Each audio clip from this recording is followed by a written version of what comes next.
السلام علیکم ورحمۃ اللہ وبرکاتہ۔ بسم اللہ الرحمن الرحیم۔ بھابھی نے مجھے دھکا دیا تو میرے کولہے کی ہڈی ٹوٹ گئی۔ میں درد سے تڑپتی رہی، چارپائی پر پڑ گئی، لیکن اس نے میرا آپریشن تک نہ کروایا۔ میری ہڈی غلط سمت میں جڑ گئی۔ میرے دونوں یتیم بچے رل گئے۔ وہ کسی طرح میرا خیال کرتے، بھابھی کو کوئی احساس نہ ہوتا۔ میرے بچے اس سے پیسے یا کھانا مانگنے جاتے تو وہ ان کو بھی دھتکار دیتی۔ ایک دن دروازے پر دستک ہوئی تو کمشنر صاحب گھر میں داخل ہوئے۔ وہ مجھ سے ملنے کے لیے آئے تھے۔ سب لوگ حیران تھے۔ انہوں نے میرے ہاتھ پر 230 روپے رکھے اور پوچھا، یاد ہے؟ اس کے بعد سے میری زندگی بالکل بدل گئی، کیونکہ کمشنر صاحب نے میرا نام شمیم ہے اور میں اپنے شوہر کے ساتھ رہتی تھی۔ میرا شوہر غریب آدمی ضرور تھا، لیکن ہمارا بہت خیال کرتا تھا۔ ہمارے 2 بچے تھے۔ میری بیٹی 9 سال کی تھی اور میرا بیٹا 7 سال کا تھا۔ میری بیٹی عمر میں چھوٹی ہونے کے باوجود میرے ساتھ گھر کے کاموں میں ہاتھ بٹاتی تھی۔ صبح سویرے میرے ساتھ اٹھ جاتی تھی۔ کبھی برتن سمیٹ دیتی تو کبھی جھاڑو لگا دیتی تھی۔ اگر میں کپڑے دھونے لگتی تو وہ کپڑے اٹھا کر میرے پاس رکھ دیتی۔ اسے معلوم تھا کہ گھر کے حالات کچھ زیادہ اچھے نہیں ہیں، اس لیے وہ اپنی عمر سے زیادہ سمجھداری کا مظاہرہ کرتی تھی۔ دونوں بچے اسکول بھی جاتے تھے۔ ہر صبح میں ان کے لیے جو کچھ ممکن ہوتا تیار کرتی اور انہیں اسکول بھیجتی۔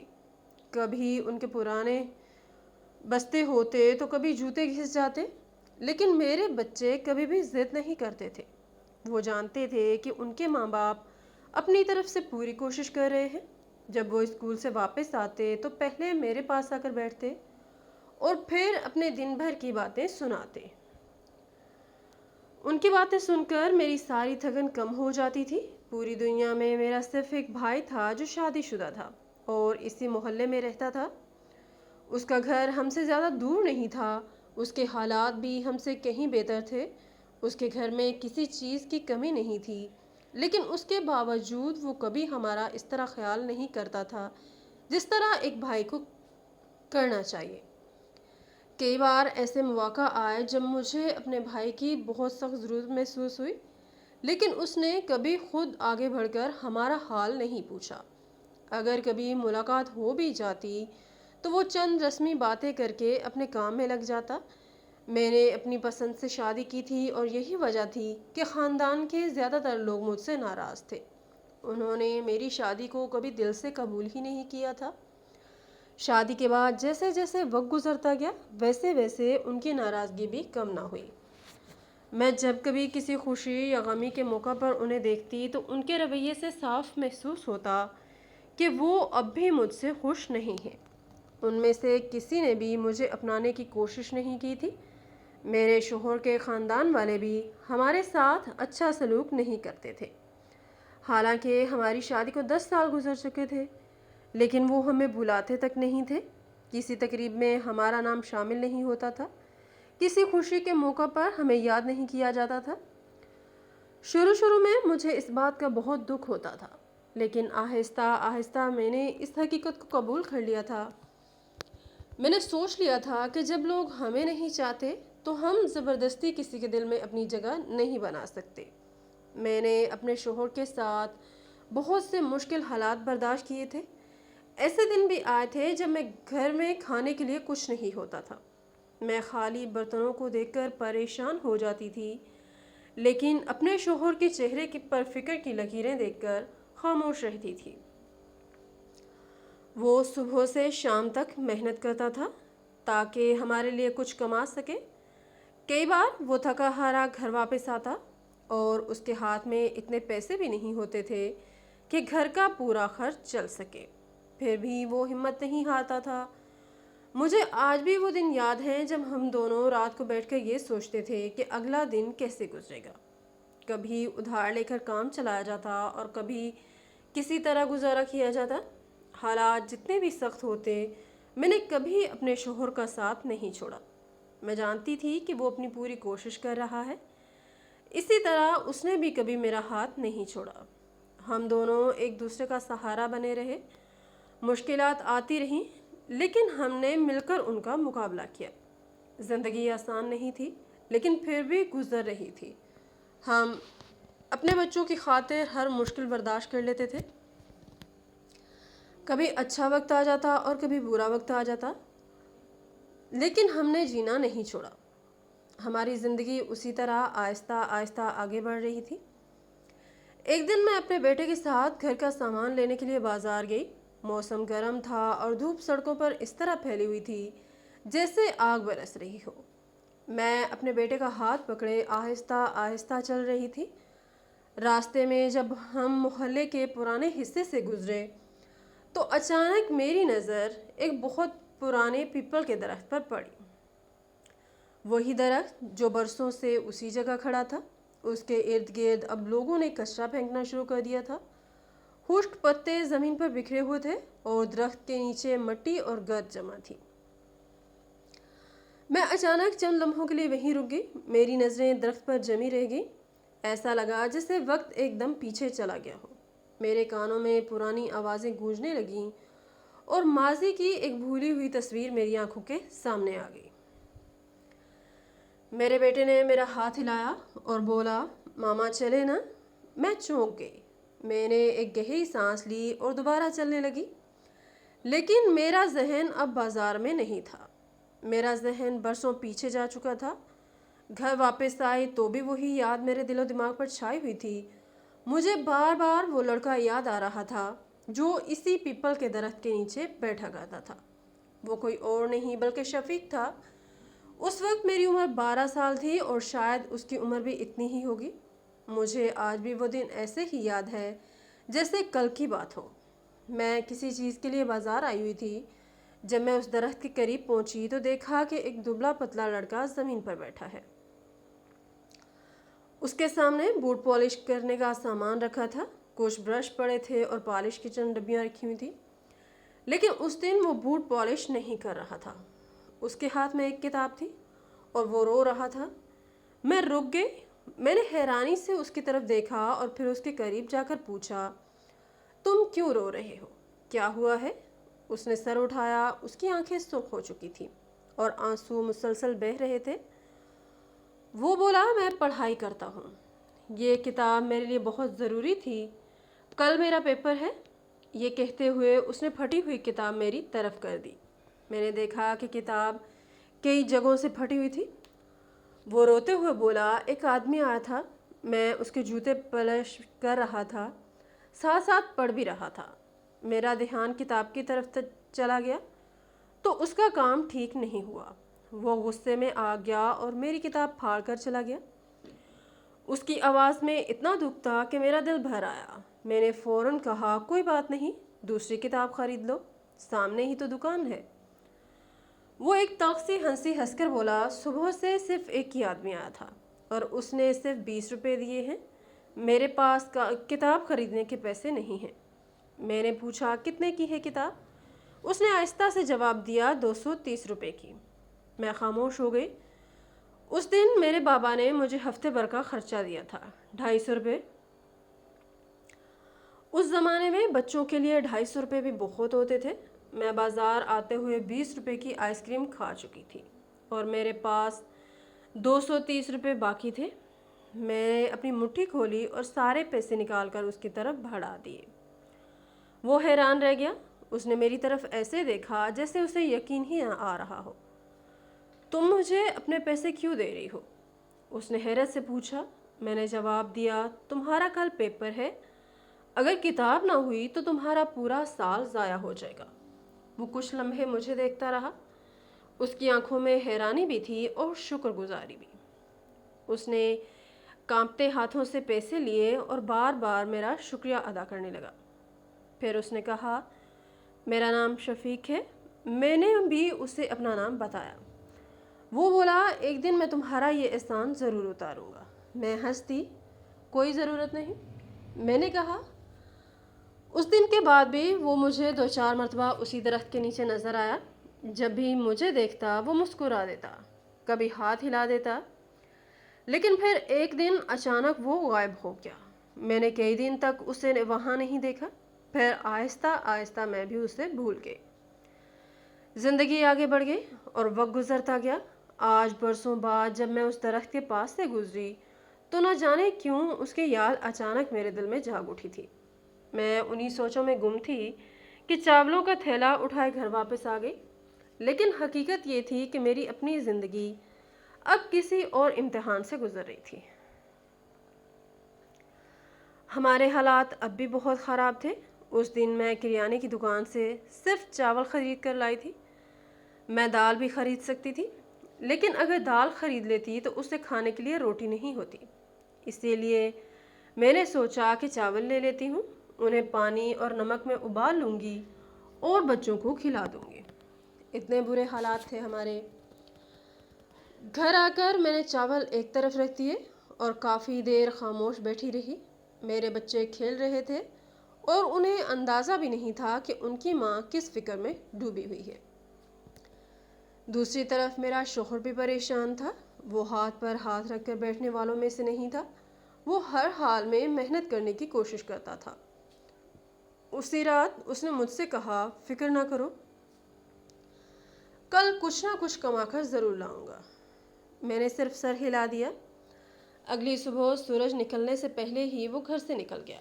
اس کے چہرے پر تھکن ضرور تھی، لیکن بچوں کے لیے فکر اس سے بھی زیادہ تھی۔ گرمی بہت شدید تھی۔ دوپہر ہوتے ہوتے سورج آگ برسانے لگا تھا۔ زمین سے گرم ہوا اٹھ رہی تھی۔ میرے شوہر نے سارا دن مزدوری کی، بھاری وزن اٹھاتا رہا، پسینہ اس کے کپڑوں کو بھگو چکا تھا، لیکن وہ رکا نہیں۔ وہ صرف یہ سوچ رہا تھا کہ شام کو بچوں کے لیے کچھ کھانے کو لے کر جانا ہے۔ پھر اچانک اس کی طبیعت خراب ہونے لگی۔ اس کا دل گھبرانے لگا، سانس تیز ہو گئی۔ وہ لڑکھڑایا اور زمین پر گر پڑا۔ اس کے ارد گرد دوسرے مزدور جمع ہو گئے۔ سب پریشان تھے، لیکن وہ بھی مزدور تھے۔ انہیں اتنا علم نہیں تھا کہ ایسی حالت میں کیا کرنا چاہیے۔ کوئی اس کے چہرے پر پانی چھڑک رہا تھا، کوئی اسے اٹھانے کی کوشش کر رہا تھا، کوئی کہہ رہا تھا کہ شاید زیادہ وزن اٹھانے کی وجہ سے طبیعت خراب ہوئی ہے۔ کچھ دیر بعد لوگ اسے لے کر ہسپتال لے جانے لگے، لیکن وقت ہاتھ سے نکل چکا تھا۔ ہسپتال پہنچنے سے پہلے ہی میرا شوہر اس دنیا سے جا چکا تھا۔ مجھے جب یہ خبر ملی تو جیسے میرے پاؤں کے نیچے سے زمین نکل گئی۔ میرے کان سن ہو گئے۔ میں کچھ سمجھ نہیں پا رہی تھی۔ میرے سامنے بار بار اپنے شوہر کا چہرہ آ رہا تھا، وہ شخص جو ہر مشکل میں میرے ساتھ کھڑا رہا تھا، وہ شخص جس نے کبھی میرا ہاتھ نہیں چھوڑا تھا، وہ شخص جس کے ساتھ میں نے بھوک بھی دیکھی تھی اور تکلیفیں بھی دیکھی تھی۔ آج وہ اچانک مجھ سے جدا ہو گیا تھا۔ میں ہسپتال پہنچی تو اس کا بے جان جسم میرے سامنے پڑا تھا۔ میں اس کے پاس بیٹھ گئی۔ میرے آنسو رکنے کا نام نہیں لے رہے تھے۔ میں اس کا چہرہ دیکھتی اور پھر بچوں کا خیال آتا تو میرا دل ٹوٹ جاتا۔ میں بیوہ ہو چکی تھی اور میرے معصوم بچے یتیم ہو گئے تھے۔ وہ دن میری زندگی کا سب سے برا دن تھا۔ آج بھی جب میں اسے یاد کرتی ہوں تو میرے دل میں وہی درد تازہ ہو جاتا ہے۔ الفاظ میں بیان کرنا مشکل ہے کہ اس دن مجھ پر کیا گزری تھی۔ اب میرے پاس بھائی کے گھر جانے کے علاوہ کوئی راستہ نہیں تھا۔ میرے شوہر کے جانے کے بعد دنیا جیسے اچانک بدل گئی تھی۔ پہلے چاہے حالات کتنے بھی خراب تھے، لیکن میرے ساتھ میرا شوہر تھا، ایک سہارا تھا، ایک امید تھی۔ اب وہ بھی ختم ہو چکی تھی۔ بھائی شروع سے میرے ساتھ برا نہیں تھا، لیکن شاید وقت کے ساتھ وہ اپنی الگ زندگی کا عادی ہو گیا تھا۔ اس کا اپنا گھر تھا، اپنی بیوی تھی، اپنے بچے تھے، اپنی ایک دنیا تھی جس میں وہ میرے لیے زیادہ جگہ نہیں بچی تھی۔ جب میں 2 بچوں کو ساتھ لے کر اس کے گھر پہنچی تو اس کے چہرے پر خوشی نظر نہیں آئی۔ وہ خاموش کھڑا رہا، جیسے کسی مشکل حساب کتاب میں الجھ گیا ہو۔ شاید وہ سوچ رہا تھا کہ ہم کتنے دن وہاں رہیں گے، کتنی جگہ گھیر لیں گے، کتنے خرچے بڑھ جائیں گے، لیکن اس وقت وہ یہ نہیں سوچ رہا تھا کہ میرے پاس اور جانے کے لیے کوئی جگہ ہی نہیں تھی۔ میں کرائے کے گھر میں رہتی تھی۔ شوہر کے انتقال کے بعد کرایہ دینا میرے بس میں نہیں تھا، گھر چھوڑنا پڑا تھا۔ اگر بھائی بھی دروازہ بند کر دیتا تو شاید میں اپنے بچوں سمیت سڑک پر آ جاتی۔ خیر، اس نے ہمیں رہنے کی اجازت دے دی۔ اس نے کہا کہ گھر اپنا ہی سمجھنا، لیکن وقت نے مجھے جلد ہی سمجھا دیا کہ وہ گھر میرا نہیں تھا۔ جس کمرے میں ہمیں رکھا گیا تھا وہ اتنا چھوٹا تھا کہ پہلی بار دیکھ کر میری آنکھیں بھر آئیں۔ وہ کسی باتھ روم سے تھوڑا ہی بڑا تھا۔ ایک طرف پرانی دیوار تھی جس پر نمی کے نشان بنے ہوئے تھے، دوسری طرف ایک چھوٹی سی کھڑکی تھی جو بمشکل کھلتی تھی۔ گرمیوں میں وہ کمرہ تندور بن جاتا تھا، ہوا اندر نہیں آتی تھی، رات کو پسینہ جسم سے بہتا رہتا اور بچے بے چینی سے کروٹیں بدلتے رہتے۔ سردیوں میں وہی کمرہ برف کی طرح ٹھنڈا ہو جاتا تھا، دیواروں سے ٹھنڈی ہوا اندر آتی محسوس ہوتی تھی۔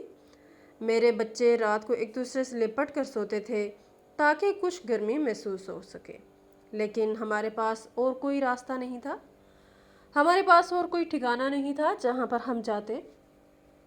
اسی کمرے میں ہمارا سارا سامان رکھا گیا، اسی میں ہم سوتے تھے، اسی میں بیٹھتے تھے، اسی میں روتے تھے اور اسی کمرے میں اپنی خاموشیاں چھپاتے تھے۔ کچھ دن گزرے تو بھابھی نے مجھ سے گھر کے سارے کام کروانے شروع کر دیے۔ صبح سب سے پہلے میں اٹھتی تھی، پورے گھر میں جھاڑو لگاتی تھی، برتن دھوتی، کپڑے دھوتی، باورچی خانے کی صفائی کرتی، ناشتہ بناتی، دوپہر کا کھانا بناتی، شام کا کام کرتی، رات کا کھانا بناتی۔ پورا دن کام کرتے کرتے میرے پاؤں سوج جاتے تھے، کمر میں درد بھی شروع ہو جاتا تھا، لیکن میں خاموش رہتی تھی کیونکہ مجھے معلوم تھا کہ اگر میں نے کچھ کہا تو شاید رہنے کی یہ جگہ بھی ہاتھ سے نکل جائے۔ ایک دن ہمت کر کے میں نے بھائی سے بات کی، میرے دل میں صرف اپنے بچوں کی فکر تھی۔ میں نے آہستہ سے کہا کہ بچے پہلے اسکول پڑھتے تھے، اب دوبارہ ان کا داخلہ کرانا ہے۔ میرے دونوں بچے قریب ہی بیٹھے ہوئے تھے، ان کی آنکھوں میں امید تھی، شاید انہیں لگا تھا کہ ماموں ان کی مدد کر دیں گے، لیکن بھائی نے فوراً جواب دیا، میں ان کی پڑھائی کا خرچہ نہیں اٹھا سکتا، میرے اپنے بھی بچے ہیں۔ اس کے الفاظ سن کر میں خاموش ہو گئی، میرے گلے میں جیسے کچھ اٹک گیا۔ میں نے مزید کچھ نہیں کہا، لیکن اس رات دیر تک میں جاگتی رہی۔ میرے ذہن میں ایک ہی سوال گھوم رہا تھا، کیا میرے بچے پڑھائی سے محروم رہ جائیں گے؟ کیا ان کی قسمت میں بھی غربت کے اندھیرے ہی لکھے ہیں؟ ان کا باپ تو چلا گیا تھا، وہی ان کے لیے خواب دیکھتا تھا، وہی کہتا تھا کہ میرے بچے پڑھ لکھ کر بڑے آدمی بنیں گے، اب انہیں کون پڑھائے گا؟ میں نے بہت سوچا، پھر اپنے دل کو سمجھایا، شاید ابھی 2 وقت کی روٹی مل جانا ہی کافی ہے، لیکن اصل امتحان ابھی باقی تھا۔ بھابھی کا رویہ دن بدن بدلتا جا رہا تھا، وہ ہمیں گھر کے فرد نہیں بلکہ بوجھ سمجھتی تھی۔ کھانے کے وقت وہ خاص طور پر ہمیں انتظار کرواتی، کھانا تیار ہو جاتا، خوشبو پورے گھر میں پھیل جاتی، میرے بچے بھوک سے بے چین ہو جاتے، لیکن بھابھی صاف کہہ دیتی کہ جب تک ہم لوگ کھانا نہ کھا لیں تم لوگ کھانا نہیں نکالو گے۔ میرے بچے خاموشی سے بیٹھے رہتے، ان کی نظریں ہانڈی پر جمی ہوتی۔ کبھی میرا بیٹا دھیرے سے پوچھتا کہ ماما کھانا کب ملے گا، اور میں اس کے سر پر ہاتھ پھیر کر کہہ دیتی کہ ابھی تھوڑی دیر میں۔ پھر پہلے بھائی اور بھابھی کھانا کھاتے، ان کے بچے کھاتے، اور جب سب فارغ ہو جاتے تو پلیٹوں میں بچا ہوا کھانا دوبارہ ہانڈی میں ڈال دیا جاتا، وہی ہمارے لیے چھوڑ دیا جاتا۔ کئی بار سالن میں چمچوں کے نشان ہوتے تھے، کئی بار روٹیاں ٹھنڈی اور سخت ہو چکی تھی، لیکن میرے بچوں کو وہی کھانا کھانا پڑتا تھا۔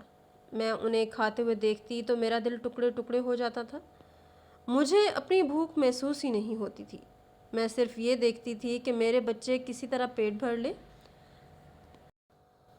ایسی ذلت بھری زندگی گزر رہی تھی کہ بعض اوقات میرا دل ٹوٹ جاتا تھا۔ رات کو جب سب سو جاتے تو میں اپنے چھوٹے سے کمرے کے اندھیرے میں بیٹھی چھت کو دیکھتی رہتی، کئی بار آنسو خاموشی سے بہتے رہتے، کئی بار دل میں خیال آتا کہ اس زندگی کا کیا فائدہ ہے، لیکن پھر میرے بچوں کے سوتے ہوئے چہرے میری نظروں کے سامنے آ جاتے۔ میں اپنی بیٹی کو دیکھتی جو ہر حال میں میرا ہاتھ بٹانے کی کوشش کرتی تھی، میں اپنے بیٹے کو دیکھتی جو ابھی اتنا چھوٹا تھا کہ دنیا کی سختیوں کو پوری طرح سمجھ بھی نہیں سکتا تھا، اور پھر میں اپنے سارے دکھ اپنے دل کے اندر دفن کر دیتی تھی۔ اور صرف اپنے بچوں کے بارے میں سوچتی تھی، کیونکہ اگر میں ہار مان لیتی تو میرے بچوں کا سہارا کون بنتا۔ ایک دن دوپہر کا وقت تھا، میں حسب معمول گھر کے کام نپٹا رہی تھی۔ میری کمر پہلے ہی مسلسل محنت کی وجہ سے درد کر رہی تھی اور جسم میں ہر وقت تھکن رہتی تھی۔ اسی دوران بھابھی نے اونچی آواز میں مجھے بلایا۔ میں جلدی جلدی اس کے پاس گئی۔ جیسے ہی میں وہاں پہنچی وہ مجھے مختلف باتیں سنانے لگی۔ وہ کہہ رہی تھی کہ میں اس کے گھر پر بوجھ ہوں، میرے بچے اس کے گھر کا خرچہ بڑھا رہے ہیں۔ وہ مسلسل بولے جا رہی تھی اور میں خاموش کھڑی تھی اور سب کچھ سن رہی تھی۔ میں نے سر جھکا رکھا تھا۔ اتنے میں اچانک اس نے میرے منہ پر زور سے تھپڑ مار دیا۔ میرا سر ایک جھٹکے سے مڑا اور میری آنکھوں کے سامنے اندھیرا سا چھا گیا۔ میرے دل کو اس تھپڑ سے زیادہ اس بات نے تکلیف دی کہ مجھے بغیر کسی وجہ کے ذلیل کیا جا رہا تھا۔ میں نے نم آنکھوں کے ساتھ اس کی طرف دیکھا اور آہستہ سے کہا، آپ میرے ساتھ اچھا نہیں کر رہی ہیں۔ میں آپ سے عمر میں بڑی ہوں، کچھ تو میری عمر کا لحاظ کریں۔ میری بات سن کر اس کے چہرے پر غصہ اور بڑھ گیا۔ وہ چیخ کر بولی کہ لحاظ کروں، اور پھر اس نے مجھے اتنے زور سے دھکا دیا کہ میں اپنا توازن برقرار نہ رکھ سکی۔ میرے پیروں کے نیچے سیڑھیاں تھیں۔ میں لڑکھڑائی اور ایک کے بعد ایک سیڑھی سے ٹکراتی ہوئی نیچے جا گئی۔ ہر ٹکر کے ساتھ میرے جسم میں شدید درد کی ایک لہر دوڑتی۔ پھر اچانک ایک زبردست چٹکنے کی جیسی آواز میرے جسم کے اندر محسوس ہوئی۔ اگلے ہی لمحے ایسا لگا جیسے میری ٹانگوں سے جان نکل گئی ہو۔ میں زمین پر پڑی تھی۔ میں اٹھنا چاہتی تھی لیکن اٹھ نہیں پا رہی تھی۔ میں نے اپنی ٹانگیں ہلانے کی کوشش کی لیکن وہ جیسے میری تھی ہی نہیں۔ میری سانسیں تیز ہو گئی تھیں۔ درد اتنا شدید تھا کہ میری چیخ نکل گئی۔ مجھے فوراً سمجھ آ گیا تھا کہ میری ہڈی ٹوٹ چکی ہے۔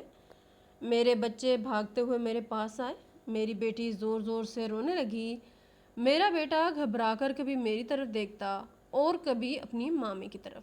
وہ دونوں رو رو کر کہنے لگے کہ مامی مدد کریں، ماں کو ہسپتال لے جائیں، ان کو بہت درد ہو رہا ہے۔ لیکن بھابھی نے جیسے کچھ سنا ہی نہیں۔ اس نے مجھے ہسپتال لے جانا بھی ضروری نہیں سمجھا۔ میرے بچے چھوٹے تھے، ان کی طاقت بھی کم تھی، لیکن وہ کسی نہ کسی طرح مجھے سہارا دے کر گھسیٹتے ہوئے ہمارے کمرے تک لے آئے۔ پھر بڑی مشکل سے مجھے چارپائی پر لٹایا۔ میں درد کی شدت سے کانپ رہی تھی۔ میرے جسم سے پسینہ بہہ رہا تھا۔ میری آنکھوں کے سامنے دھند سی چھا رہی تھی۔ کچھ دیر بعد میں درد برداشت نہ کر سکی اور بے ہوش ہو گئی۔ اس کے بعد کئی دن تک یہی ہوتا رہا۔ جب ہوش آتا تو درد شروع ہو جاتا اور جب درد ناقابل برداشت ہو جاتا تو میں بے ہوش ہو جاتی۔ مجھے ایسا لگتا تھا جیسے کسی نے میرے جسم میں آگ بھر دی ہو۔ ہر معمولی حرکت پر ایسا محسوس ہوتا جیسے ہڈی دوبارہ ٹوٹ رہی ہو۔ لیکن میری تکلیف کسی کے لیے اہم نہیں تھی۔ بھابھی نے صرف چند درد کی گولیاں لا کر میرے سامنے پھینک دی۔ میں ایک وقت میں 4 گولیاں کھا لیتی، پھر بھی سکون نہیں ملتا۔ نہ مجھے ڈاکٹر کے پاس لے جایا گیا، نہ کسی ہسپتال میں دکھایا گیا، نہ کسی نے یہ جاننے کی کوشش کی کہ میری حالت کتنی خراب ہے۔ میں چارپائی پر پڑی چھت کو دیکھتی رہتی اور درد سے کراہتی رہتی۔ دن گزرتے گئے، ہفتے گزر گئے اور وہ ہڈی جو فوری علاج اور آپریشن مانگ رہی تھی وہ اپنے حال پر چھوڑ دی گئی۔ وقت کے ساتھ ہڈی تو جڑ گئی لیکن غلط جڑ گئی۔ اس غلط جڑی ہوئی ہڈی نے میری پوری زندگی بدل رہی۔ میں چلنے کے قابل نہ رہی۔ جب بھی اٹھنے کی کوشش کرتی میرا جسم میرا ساتھ نہیں دیتا تھا۔ میں واپس چارپائی پر گر جاتی۔ آہستہ آہستہ مجھے یقین ہونے لگا کہ میں معذور ہو چکی ہوں۔ میرا زیادہ تر وقت اسی چارپائی پر گزرتا تھا۔ میری 9 سالہ بیٹی میری ماں بن گئی تھی۔ وہ مجھے پانی پلاتی، میرے لیے کھانا لاتی، میرے کپڑے سنبھالتی، میری ضرورت کی ہر چیز کا خیال رکھتی۔ کئی بار میں اسے دیکھتی تو میرا دل ٹوٹ جاتا۔ وہ ابھی کھیلنے کی عمر میں تھی لیکن حالات نے اسے وقت سے پہلے بڑا کر دیا تھا۔ میرا بیٹا بھی خاموش ہو گیا تھا۔ وہ پہلے کی طرح کھیلتا کودتا نہیں تھا۔ وہ میری جگہ جا کر بھی بھابھی کے گھر کے کام کرتا تھا، کبھی برتن دھوتا، کبھی جھاڑو لگاتا، کبھی صحن صاف کرتا اور کبھی کوئی اور کام کر دیتا۔ کبھی میری بیٹی بھی جا کر کام میں ہاتھ بٹا دیتی، تب جا کر بھابھی ان پر ترس کھاتی اور ایک پلیٹ سالن اور 3-4 روٹیاں دے دیتی۔ میرے بچوں کی محنت کے بدلے ملنے والا وہ کھانا ہماری زندگی کا سہارا بن گیا تھا۔ میں یہ سب چرپائی پر لیٹے دیکھتی رہتی اور اندر ہی اندر ٹوٹتی رہتی۔ کبھی کبھی رات کو جب سب سو جاتے تو میں خاموشی سے رو دیتی۔ مجھے اپنے لیے اتنا دکھ نہیں ہوتا تھا جتنا اپنے بچوں کے لیے ہوتا تھا۔ میں سوچتی تھی کہ ان معصوم بچوں کا کیا قصور تھا، انہوں نے آخر کس جرم کی سزا پائی تھی۔ میں ابھی بھی درد محسوس کرتی تھی، کبھی کم کبھی زیادہ۔ میں سمجھ نہیں پاتی تھی کہ درد واقعی کم ہو گیا ہے یا میں درد سہنے کی عادی ہو چکی ہوں۔ میں روز کوشش کرتی تھی کہ چرپائی سے اٹھ جاؤں، اپنے پاؤں زمین پر رکھتی، خود کو سہارا دینے کی کوشش کرتی، لیکن چند لمحوں بعد واپس گر جاتی۔ ہر ناکام کوشش کے ساتھ میری امید بھی تھوڑی تھوڑی ٹوٹ جاتی۔ رات کے اندھیرے میں جب میرے بچے سو جاتے تو میں اللہ تعالیٰ سے ہاتھ اٹھا کر دعا کرتی۔ میں روتے ہوئے کہتی کہ یا اللہ میرے لیے مدد بھیج دے، مجھے بچا لے، میرے بچوں پر رحم کر، ان کا کیا قصور ہے۔ لیکن دن گزرتے جا رہے تھے اور بظاہر کہیں سے کوئی مدد نہیں آ رہی تھی۔ اب میری عمر صرف 30 سال تھی، لیکن مجھے ایسا لگتا تھا جیسے میں ایک بوڑھی عورت بن چکی ہوں۔ میرا جسم ساتھ چھوڑ چکا تھا، میرے خواب ختم ہو چکے تھے اور میں ایک چرپائی تک محدود ہو کر رہ گئی تھی۔ میں 30 سال کی عمر میں ہی معذور ہو چکی تھی۔ وہ کہتے ہیں نا کہ جب درد حد سے بڑھ جاتا ہے تو ختم ہو جاتا ہے، لیکن حقیقت میں درد ختم نہیں ہوتا، بس انسان کے اندر کچھ ٹوٹ جاتا ہے۔ شاید میرے ساتھ بھی یہی ہوا تھا۔ میں اب اتنی بے بس ہو چکی تھی کہ لڑنے کی طاقت بھی ختم ہو چکی تھی۔ دن بھر چرپائی پر پڑی رہتی تھی، کبھی چھت کو دیکھتی رہتی، کبھی دیوار پر نظریں جما دیتی اور کبھی اپنے بچوں کے چہروں کو دیکھتی رہتی۔ میری دنیا اب صرف اسی چھوٹے سے کمرے تک محدود ہو چکی تھی۔ میرے بچے زیادہ تر میرے پاس ہی بیٹھے رہتے تھے۔ میری بیٹی کبھی پنکھا جھلتی رہتی اور کبھی میرے سر پر ہاتھ پھیرتی۔ میرا بیٹا بھی خاموشی سے میرے قریب بیٹھ جاتا۔ اس کی عمر کھیلنے کودنے کی تھی، لیکن اس کے چہرے پر بچپن کے بجائے فکر نظر آتی تھی۔ اگر کھانا مل جاتا تو ہم کھا لیتے۔ پہلے میں بچوں کو کھلاتی، پھر وہی بچے اپنے ہاتھوں سے مجھے جاننے والے کھلا دیتے۔ کئی بار میرے ہاتھوں میں اتنی طاقت بھی نہیں رہتی تھی کہ میں خود کھانا کھا سکوں۔ وقت گزرنے کے ساتھ ساتھ میرا جسم بہت کمزور ہو گیا تھا، میرے گال اندر دھنس گئے تھے۔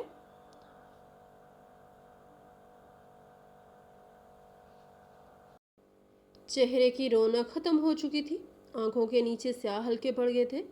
میں دن رات ایک ہی بات سوچتی رہتی تھی کہ کیا کروں، کیسے جاؤں، کہاں جاؤں، میرے بچوں کا کیا بنے گا۔ لیکن ہر سوال کا جواب خاموشی تھا۔ دن مشکل ہوتے تھے، راتیں ان سے بھی زیادہ مشکل۔ کئی بار پوری پوری رات جاگ کر گزار دیتی، کھڑکی سے آسمان کو دیکھتی رہتی اور پھر آنکھوں سے آنسو بہنے لگتے۔ بس یہی میری زندگی رہ گئی تھی۔ ایک ایسا دن جس کا اختتام اگلے دن کی ایک اور آزمائش پر ہوتا تھا۔ پھر ایک دن اچانک محلے میں شور سنائی دینے لگا۔ پہلے دور سے کچھ آوازیں آئیں، پھر گاڑیوں کے سائرن سنائی دیے، پھر تیز آوازیں مسلسل قریب آ رہی تھیں۔ وہ آواز کچھ ویسی تھی جیسے رمضان میں سحری کے وقت بعض گاڑیوں سے سنائی دیتی ہے۔ میں چرپائی پر لیٹی ہوئی تھی، خاموشی سے سنتی رہی، لیکن سچ یہ تھا کہ مجھے اب کسی چیز میں دلچسپی نہیں رہی تھی۔ محلے میں کیا ہو رہا ہے، کون آیا ہے، کس کے گھر گیا، مجھے ان باتوں سے کوئی مطلب نہیں تھا۔ البتہ اتنا ضرور سمجھ گئی تھی کہ آج کچھ معمول سے ہٹ کر ہو رہا ہے۔ باہر لوگوں کی آوازیں بڑھتی جا رہی تھیں، بچوں کے دوڑنے کی آوازیں آ رہی تھیں، کچھ عورتیں آپس میں باتیں کر رہی تھیں۔ لگتا تھا جیسے پورا محلہ گھروں سے باہر نکل آیا ہو۔ میں خاموشی سے لیٹی رہی۔ تھوڑی دیر بعد مجھے کسی آدمی کی آواز سنائی دی۔ وہ کسی سے کہہ رہا تھا کہ کمشنر صاحب آئے ہیں۔ میں نے یہ لفظ سنا تو ایک لمحے کے لیے چونکی، پھر دل میں خیال آیا کہ کمشنر آیا ہوگا تو آیا ہوگا، مجھے کیا؟ وہ کون تھا اور میں کون تھی؟ میری زندگی میں تو کچھ بدلنے والا نہیں تھا۔ میں دوبارہ خاموش ہو گئی، لیکن چند منٹ بعد ہمارے کے دروازے پر زور زور سے دستک ہوئی، پھر ایک اور دستک ہوئی، اور پھر کسی کے بولنے کی آواز آئی۔ شاید میری بھابھی دروازہ کھولنے گئی تھی۔ گھر چھوٹا تھا، اس لیے باہر کی آوازیں اندر تک آ رہی تھیں۔ پہلے کچھ دھیمی دھیمی باتیں ہوئیں، پھر اچانک بھابھی کی گھبرائی ہوئی آواز سنائی دی۔ وہ کہہ رہی تھی، شمیم سے آپ کو کیا کام ہے؟ ارے میری بات تو سنیں، آپ کہاں جا رہے ہیں؟ ارے سنیں تو صحیح۔ اس کی آواز میں گھبراہٹ صاف محسوس ہو رہی تھی۔ میں سمجھ نہیں پا رہی تھی کہ آخر کیا ہو رہا ہے۔ میرے دل میں ہلکی سی بے چینی پیدا ہوئی۔ میں نے اپنی بیٹی کی طرف دیکھا، وہ بھی حیرانی سے دروازے کی طرف سے دیکھ رہی تھی۔ میں نے آہستہ سے کہا، بیٹا ذرا میرا دوپٹہ دے دو۔ میری بیٹی فوراً دوپٹہ اٹھا کر لے آئی۔ میں نے جلدی جلدی اسے اپنے سر پر اوڑھ لیا، پھر پوری کوشش کر کے ذرا سا اٹھ کر بیٹھنے کی کوشش کی۔ اسی لمحے کمرے کے باہر قدموں کی آواز سنائی دی، کسی کے جوتوں کی آواز آہستہ آہستہ بالکل قریب آ رہی تھی۔ پھر کمرے کے دروازے پر ایک سایہ نمودار ہوا، اور اگلے ہی لمحے ایک شخص میرے کمرے میں داخل ہوا۔ میں سر اٹھا کر اسے دیکھا اور حیران رہ گئی۔ وہ واقعی کمشنر تھا۔ اس کے ساتھ چند اور لوگ بھی تھے، لیکن میری نظر صرف اسی پر ٹھہر گئی۔ وہ صاف ستھری یونیفارم میں ملبوس تھا، اس کے جوتے چمک رہے تھے، اس کے کندھوں پر عہدے کے نشان لگے ہوئے تھے۔ اس کی شخصیت باوقار تھی، لیکن اس کے چہرے پر وہ تاثرات نہیں تھے جو عام طور پر کسی بڑے افسر کے چہرے پر ہوتے ہیں۔ اس کی آنکھیں نمی سے بھری ہوئی تھیں۔ ایسا لگ رہا تھا جیسے وہ بڑی مشکل سے اپنے جذبات پر قابو رکھے ہوئے ہے۔ وہ کمرے کے اندر آ کر رک گیا۔ اس کی نظریں مسلسل مجھ پر جمی ہوئی تھیں۔ وہ مجھے ایسے دیکھ رہا تھا جیسے کوئی برسوں بعد اپنے کسی بہت عزیز انسان کو دیکھتا ہے۔ اس کے چہرے پر حیرت بھی تھی، وہ پریشان بھی تھا، اور دکھ بھی نظر آ رہا تھا اس کی آنکھوں میں، اور ایک عجیب سی اپنائیت بھی تھی۔ میں الجھن میں پڑ گئی۔ میں نے اپنی پوری زندگی میں اسے کبھی نہیں دیکھا تھا، کم از کم مجھے ایسا ہی یاد تھا۔ میں دل ہی دل میں سوچنے لگی کہ یہ شخص کون ہے، اور یہ میرے کمرے میں کیوں آیا ہے، اور مجھے اس طرح کیوں دیکھ رہا ہے۔ کمرے میں چند لمحوں کے لیے مکمل خاموشی چھا گئی۔ صرف میری دھڑکنوں کی آواز مجھے سنائی دے رہی تھی، اور میں حیرت سے اس اجنبی کمشنر کو دیکھے جا رہی تھی۔ وہ آہستہ آہستہ میرے قریب آیا۔ کمرے میں موجود باقی لوگ پیچھے ہی کھڑے رہے، لیکن وہ سیدھا میری چارپائی کے پاس آ کر رک گیا۔ اس کی نظریں بار بار میرے بچوں پر جا رہی تھی۔ پھر اس نے دھیمی آواز میں پوچھا، یہ تمہارے بچے ہیں؟ مجھے اس کے بات کرنے کا انداز کچھ عجیب سا لگا۔ وہ ایک بڑے افسر کی طرح بات نہیں کر رہا تھا۔ اس کی آواز میں اپنائیت تھی، فکر تھی، اور ایک ایسا درد تھا جسے میں سمجھ نہیں پا رہی تھی۔ میں نے حیرانی سے اسے دیکھا اور کہا، ہاں میرے بچے ہیں، ایک بیٹا اور ایک بیٹی۔ وہ چند لمحے خاموش رہا، پھر بولا، شمیم کیسی ہو تم؟ میرا دل دھک سے رہ گیا۔ میں نے فوراً اس کی طرف دیکھا۔ میں نے حیرت سے کہا، آپ کو میرا نام کیسے پتا؟ اس کی آنکھیں بھر آئیں۔ وہ ہلکا سا مسکرایا، لیکن اس کی مسکراہٹ میں برسوں کی تھکن چھپی ہوئی تھی۔ پھر اس نے کہا، تم نے مجھے پہچانا نہیں؟ میں نے غور سے اس کے چہرے کو دیکھا، لیکن مجھے کچھ یاد نہ آیا۔ میں نے سر ہلاتے ہوئے کہا، نہیں، میں نے آپ کو نہیں پہچانا۔ آپ کون ہیں؟ یہ سن کر اس کی آنکھوں میں نمی اور بڑھ گئی۔ وہ میرے پاس زمین پر بیٹھ گیا، پھر بولا، مجھے معاف کر دو شمیم، میں کب سے تمہیں تلاش کر رہا ہوں، بڑی مشکل سے تم تک پہنچا ہوں، اور جب مجھے پتہ چلا کہ تم بیوہ ہو چکی ہو تو پھر میں نے اور زیادہ شدت سے تمہیں تلاش کرنا شروع کر دیا۔ پھر اس نے میرے کمزور جسم کی طرف دیکھا، میری سوکھی ہوئی شکل کو دیکھا، چارپائی کو دیکھا، اور اس کی آواز کانپ گئی۔ یہ کیا حال بنا رکھا ہے تم نے؟ کس نے کیا ہے تمہارے ساتھ یہ سب؟ ادھر میری بھابھی کمرے کے باہر کھڑکی کے قریب کھڑی تھی۔ وہ پوری کوشش کر رہی تھی کہ ہماری باتیں سن سکے۔ میں اسے دیکھ تو نہیں رہی تھی، لیکن اس کی آہٹ محسوس کر سکتی تھی۔ میں نے پھر بھی کہا، میں نے آپ کو نہیں پہچانا کمشنر صاحب۔ یہ سن کر اس نے اپنی جیب میں ہاتھ ڈالا۔ کچھ لمحے بعد اس نے مٹھی کھولی اور ایک چیز میری ہتھیلی پر رکھ دی۔ میں نے حیرانی سے نیچے دیکھا۔ میری ہتھیلی پر 230 روپے رکھے ہوئے تھے، بالکل 230 روپے۔ میرے ہاتھ کانپنے لگے۔ وہ مسکرایا اور بولا، اب یاد آیا کہ میں کون ہوں؟ جیسے ہی میری نظر ان پیسوں پر پڑی، میری آنکھوں کے سامنے برسوں پرانا منظر گھوم گیا۔ وہی پیپل کا درخت، وہی پھٹی ہوئی کتاب، وہی آنسو سے بھرا ہوا چہرہ، اور وہ لڑکا جو بوٹ پالش کرتا تھا۔ میں حیرت سے اس کی طرف دیکھنے لگی۔ میرے ہونٹ کپانے لگے۔ پھر بے اختیار میرے منہ سے نکلا، شفیق۔ یہ سنتے ہی اس کی آنکھوں میں آنسو بہہ نکلے۔ وہ روتے ہوئے ہنس پڑا اور بولا، ہاں شمیم، میں شفیق ہوں۔ میری آنکھوں میں بھی آنسو آ گئے۔ میں یقین نہیں کر پا رہی تھی کہ میرے سامنے بیٹھا ہوا یہ بے وقار افسر وہی لڑکا تھا جسے میں نے برسوں پہلے 230 روپے دیے تھے۔ شفیق نے میری طرف دیکھتے ہوئے کہا، مجھے پڑھنے کا بہت شوق تھا۔ اس دن اگر تم میرا ساتھ نہ دیتی تو شاید میں کبھی یہاں تک نہ پہنچ سکتا۔ میں نے بہت محنت کی، بہت مشکلات برداشت کی، جوتے پالش کی، مزدوری کی، راتوں کو جاگ جاگ کر پڑھائی کی، اور اللہ نے میری محنت قبول کر لی۔ آج میں اس علاقے کا کمشنر ہوں۔ پھر اس نے میرے چہرے کی طرف دیکھا اور اس کی آواز سخت ہو گئی۔ اب مجھے بتاؤ، تمہارے ساتھ یہ سب کس نے کیا ہے؟ میں اسے سبق سکھاؤں گا۔ میں خاموش رہی۔ میں کسی کی شکایت نہیں کرنا چاہتی تھی۔ میں نے نظریں جھکا لیں اور کہا، میرے ساتھ یہ سب قسمت نے کیا ہے۔ لیکن میرے بیٹے نے فوراً بات کاٹ دی۔ وہ شفیق کے قریب آیا اور بولا، کمشنر انکل، میری مامی نے میری امی کو سیڑھیوں سے دھکا دیا تھا۔ وہ رونے لگا، پھر بولا، اس نے امی کا علاج بھی نہیں کروایا۔ کمرے میں خاموشی چھا گئی۔ میں نے شفیق کی طرف دیکھا۔ اس کی آنکھوں میں اب غصہ صاف نظر آ رہا تھا۔ اس کے جبڑے بھنچے ہوئے تھے، لیکن اس نے اپنے غصے کو قابو میں رکھا۔ پھر اس نے میرے بیٹے کے سر پر ہاتھ رکھا اور کہا، بیٹا فکر مت کرو، اب تمہاری امی کا علاج ہوگا، میں ہوں نا۔ میرے بیٹے نے شاید بہت عرصے بعد کسی بڑے کی زبان سے یہ الفاظ سنے تھے۔ اس کی آنکھوں میں امید چمکنے لگی تھی۔ اس کے بعد شفیق نے اپنے عملے کو اشارہ کیا۔ چند لوگ فوراً آگے بڑھے۔ بڑی احتیاط سے مجھے چارپائی سے اٹھایا گیا۔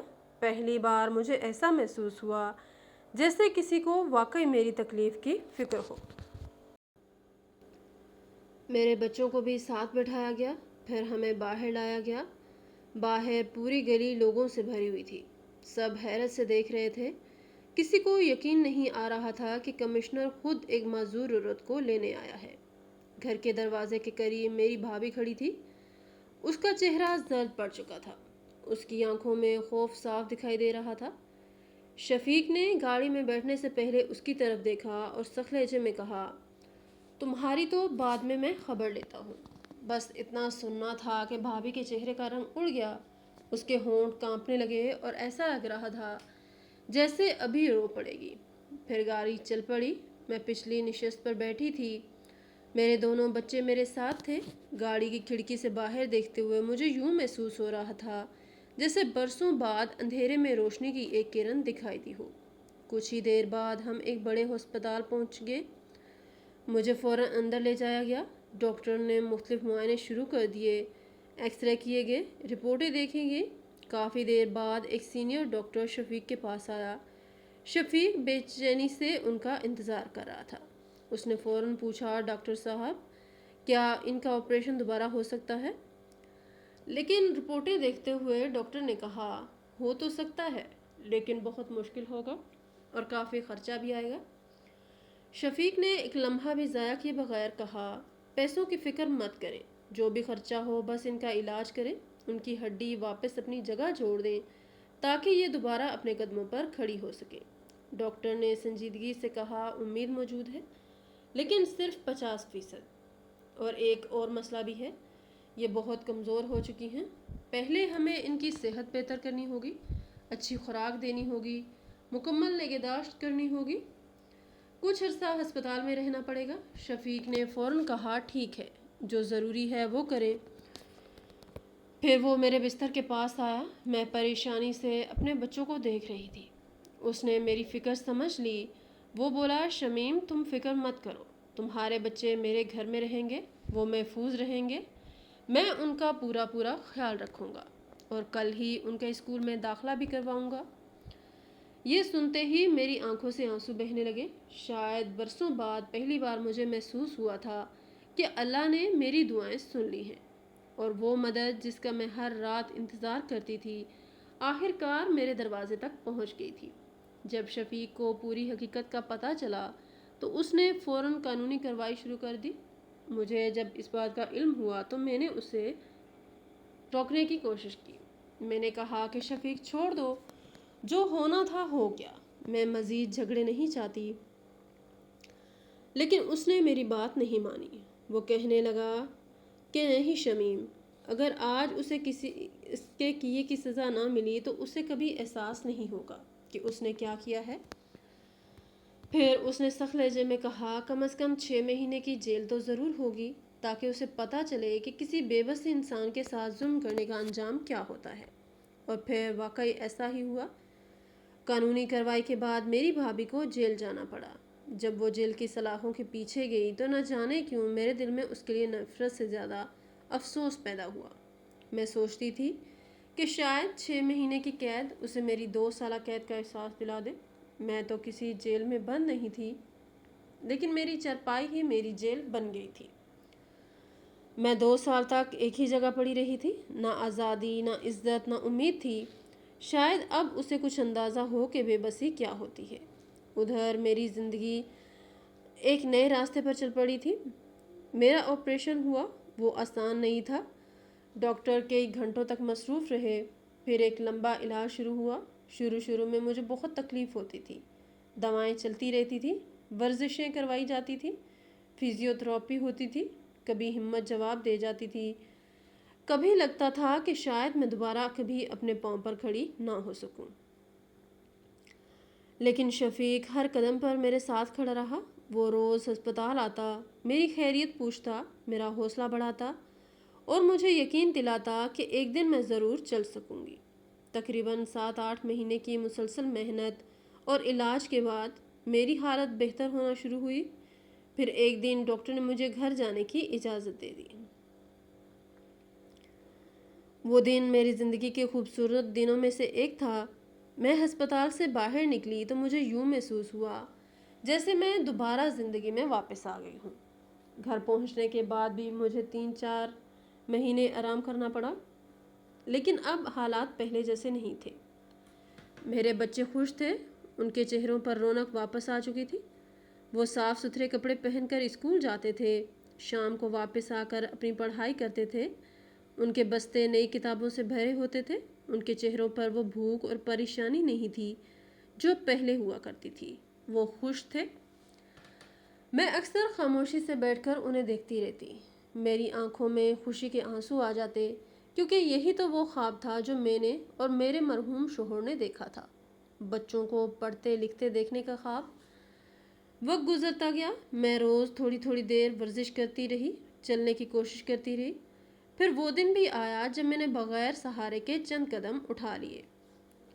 اس لمحے میری آنکھوں سے آنسو بہنے لگے۔ میں دوبارہ اپنے قدموں پر کھڑی ہو گئی تھی، اگرچہ میری چال میں ہلکا سا فرق آ گیا تھا۔